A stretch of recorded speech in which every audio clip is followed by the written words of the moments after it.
வணக்கம் ஃப்ரெண்ட்ஸ். நம்ம பொதுவாக எல்லாருக்கும் நியூஸ் பேப்பர் படிக்கணும் அப்படின்னு சொல்லுவாங்க.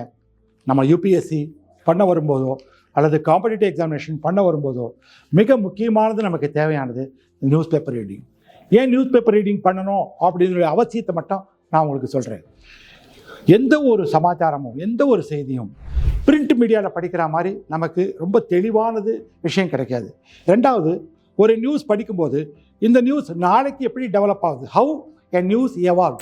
ஃபார் எக்ஸாம்பிள், ஒரு இன்ட்ரடக்ஷன் ஆஃப் அ பில், அந்த பில்லை என்ன இன்ட்ரடியூஸ் பண்ணுறாங்க, என்ன டிபேட் நடக்குது, ஃபைனலாக என்ன அவுட்கம் ஆஃப் தி ஆக்ட் என்ன வருது, அதனுடைய மெரிட்ஸ் டிமெரிட்ஸ் இதெல்லாம் தெரிஞ்சுக்க முடியும். இப்படி பார்க்கும்போது தான் நம்முடைய மென்டல் ப்ராசஸ் நல்லா டெவலப் ஆகும். அதை விட்டுட்டு நம்ம ஒரு மந்த்லி மேகசினோ அல்லது வேறு ஏதோ ஒன்றும் படித்து மனப்பாடம் பண்ணுறது அப்படிங்கிறது கரெக்ட் இல்லை. இது ஒரு இயல்பு தன்மையை காட்டும். அதனால் கண்டிப்பாக ஒரு இங்கிலீஷ் பேப்பர், ஒரு தமிழ் நியூஸ் பேப்பர் ரெண்டுத்தையும் நீங்கள் படிக்கணும். அதில் படிக்கக்கூடியது நியூஸ் பேப்பரில் படித்த உடனே மேலே பார்ப்பாங்க ஃபஸ்ட் பேஜில், அப்படியே பின்னாடி பிரட்டி ஸ்போர்ட்ஸ் காலம் பார்ப்பாங்க, அதோடு விட்டுருவாங்க. That is not a correct way of reading for people who are preparing for UPSC, for preparing for competitive examination. நாம் என்ன படிக்கணும்னா நம்ம சிலபஸ் என்ன, நம்ம சிலபஸுக்கு ரெலவெண்ட்டான டாபிக் இங்கே என்ன வந்திருக்கு அப்படின்னு ஒரு 5 டாப்பிக்கை ஃபஸ்ட் பேஜ்லேயோ செகண்ட் பேஜ்லேயோ தேர்ட் பேஜ்லேயோ 8-9 பக்கத்தில் என்ன இருக்கலாம், ஈவன் ஸ்போர்ட்ஸ் காலத்தில் முக்கியமானது இருக்கலாம், அதெல்லாம் ஒரு நோட் பண்ணுங்கள். அதில் ப்ளீஸ் கோ த்ரூ. பர்டிகுலர்லி ரொம்ப முக்கியமானது என்னென்னா நேஷ்னல் இன்டர்நேஷ்னல் நியூஸ்.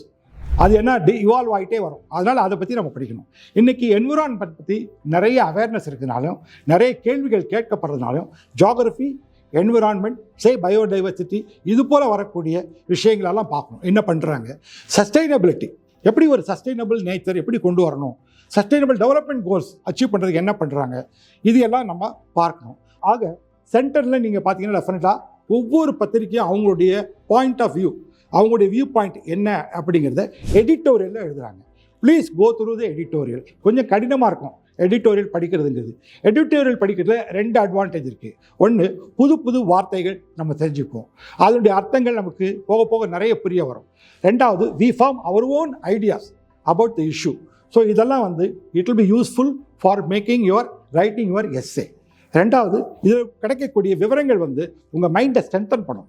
ஓகே, இதனுடைய ரேஷ்னாலிட்டி என்ன, இது கரெக்டாக சரியில்லையா, இதனுடைய மைனஸ் என்ன ப்ளஸ் என்ன, சேலஞ்சஸ் கன்சர்ன், இப்படி மனசு பகுத்தாயக்கூடிய ஒரு நிலைமை இதில் கிடைக்கும். அடுத்து நீங்கள் பார்த்தீங்கன்னா அவங்க ஆர்டிகல்ஸ் கொடுத்துருக்காங்க. That may be an open page articles contributed by some experts.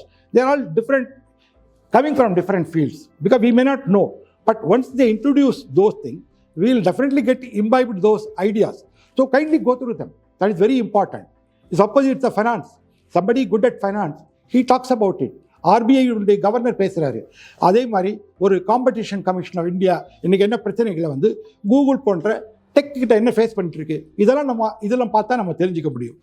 3வது பாயிண்ட் என்னென்னா, இது அப்படி படிக்கும்போது லெட்டர் டு த எடிட்டர்ஸ், நம்மளை மாதிரி சாதாரண மனிதர்கள் எழுதுகின்ற ஒப்பீனியன்லாம் வரும். அதுவும் ரொம்ப இன்ட்ரெஸ்டிங்காக சில பேர் எழுதுவாங்க. ஏதாவது ஒன்று இருந்தால் மார்க் பண்ணி அதையும் படிங்க. தென் நார்மலாக சொல்லக்கூடிய கருத்துக்கள், மற்ற காலங்கள், அதிலெல்லாம் நீங்கள் படிக்கும்போது ஒவ்வொரு நாளும் படிக்கும்போது ஒரு புது புது அனுபவம் நமக்கு கிடைக்கும். So please go through the newspapers. அதுக்கப்புறமா நீங்கள் மந்த்லி மேகசின்ஸ் இருக்குது, நிறைய வீடியோஸ் போடுறாங்க. அது ஏதாவது ஒரு மந்த்லி மேகசின், ஏதாவது ஒரு வீடியோ, ப்ரெஃபரபிளி அந்த வீடியோ நம்ம கிங் மேக்கர்ஸ் ஐஏஎஸ் அகாடமி மாதிரி ஒரு நல்ல இன்ஸ்டியூட்லலாம் அவங்களே கரண்ட் அஃபேர்ஸ் வீடியோ போடுறாங்க. அதை நீங்கள் பார்த்தாலே நிறைய விஷயங்கள் புரிஞ்சிடும். Please do follow this. News paper reading, current affairs reading இன்றைக்கி ரொம்ப ரொம்ப முக்கியம். ஏன்னா இன்றைக்கி சோஷியல் மீடியா காலம், வரப்போகிற காலம் ஏஐ காலம். அப்படி இருக்கும்போது நம்ம இதெல்லாம் தெரியல அப்படின்னு இருக்கிறது சரியானதாக வராது. So update our knowledge, update our self with the current affairs is very very important for clearing UPSC at all stages. Preliminary இருந்தால் ஃபேக்ட், மெயின்ஸாக இருந்தால் டிஸ்கிரிப்டிவ் டைப்பில் எழுதக்கூடிய ஒரு திறமை, இன்டர்வியூவாக இருந்தால் வாட் இஸ் யுவர் டேக், இதை பற்றி உங்களோட ஒப்பீனியன் என்ன அப்படின்னா அது சொல்லக்கூடிய திறமை. இது எல்லாத்தையுமே வளர்க்குறதுக்கு news paper reading is very very important. Thank you. சரி, உங்களோட நான் அப்போ பேசிட்டேன். திருப்பி என்னுடைய வேலையை நான் கண்டினியூ பண்ணுறேன்.